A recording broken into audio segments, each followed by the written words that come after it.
அன்பான இறைமக்களே, உங்களுடைய வாழ்விலே எவ்வளவு துன்பங்கள், வேதனைகள் வந்தாலும் கூட, ஆண்டவர் மீது நம்பிக்கை வைத்து தொடர்ந்து தவறாமல் ஜெபியுங்கள். ஆண்டவர் உங்களை ஆசீர்வதிப்பார். ஆண்டவர் தோற்றுவித்த வெற்றியின் நாள் இதுவே. இன்று அக்களிப்போம், அகமகிழ்வோம். திருப்பாடல்கள் 118 இறைவார்த்தை 24 இவ்வாறாக கூறுகிறது. அன்பும் இரக்கமும் நிறைந்த எங்கள் ஆண்டவராகிய இயேசு கிறிஸ்துவே, இந்த மாதத்தின் ஒவ்வொரு காலையிலும் உமது திருப்பாதங்களில் மண்டியிட்டு உம்மை துதிக்கிறோம். இந்த புதிய நாளை உமது பரிசுத்த கரங்களில் முழுமையாக ஒப்படைக்கிறோம். ஆண்டவரே, எங்கள் மூச்சு, எங்கள் சிந்தனை, எங்கள் வாழ்வு அனைத்தும் நீர் எங்களுக்கு கொடுத்த பரிசு என்பதை இந்த காலை நேரத்திலே நினைவு கூறுகிறோம். ஆண்டவரே இயேசுவே, இந்த நாளில் என்னை முழுவதுமாக உம்மிடம் ஒப்படைக்கிறேன். என் கடந்த காலம், என் தற்போதைய நிலை, என் எதிர்காலம் அனைத்தையும் உம் திரு இதயத்தில் வைக்கிறேன். உன் வழியை ஆண்டவரிடம் ஒப்படைத்துவிடு. அவரையே நம்பியிரு.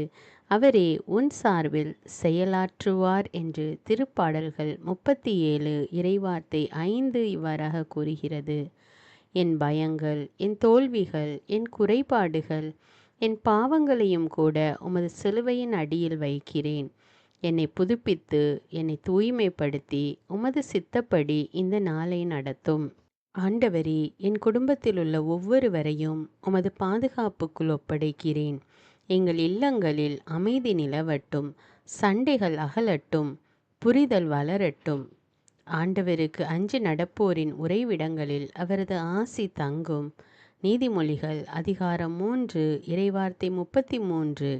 பெற்றோர்கள், குழந்தைகள், முதியவர்கள் அனைவரையும் உமது அன்பால் சூழ்ந்து காத்தருளும். ஆண்டவராகிய இயேசுவே, இந்த காலை நேரத்தில் உலகமெங்கும் உள்ள ஒவ்வொரு மனிதரையும் உமது திருப்பாதங்களில் நினைவு கூறுகிறோம்.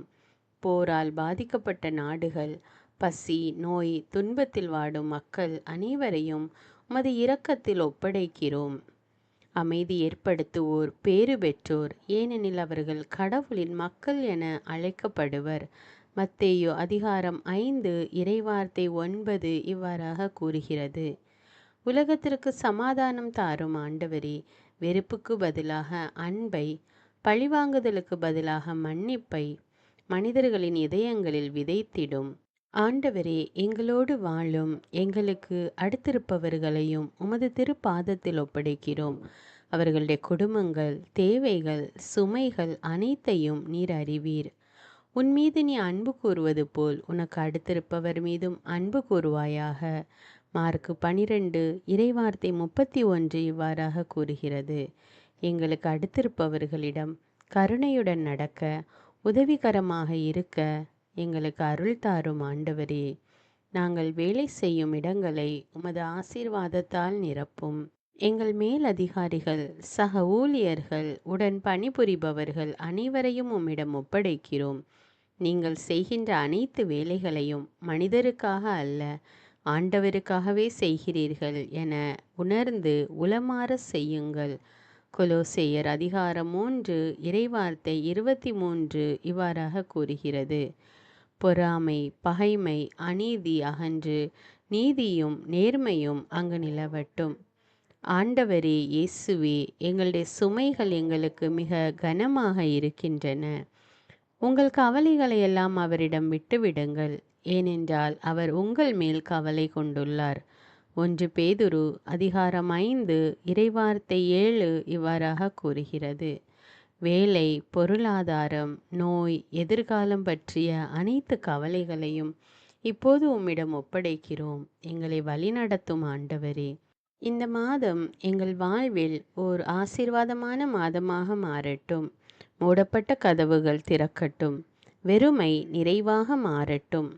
பாலை நிலத்தில் நான் பாதை ஒன்று அமைப்பேன். பால்வெளியில் நீரோடைகளை தோன்ற செய்வேன். ஏசாயா 43:19. நாங்கள் காத்திருந்த அற்புதங்கள் இந்த மாதத்தில் நிறைவேறட்டும். ஆண்டவரே இயேசுவே, இந்த நாளையும் இந்த மாதத்தையும் உலகமெங்கும் உள்ள அனைவரையும் உமது திரு இருதயத்தில் ஒப்படைக்கிறோம். எங்கள் வாழ்வு உமது மகிமைக்காக ஒரு சாட்சியாக இருக்கட்டும்.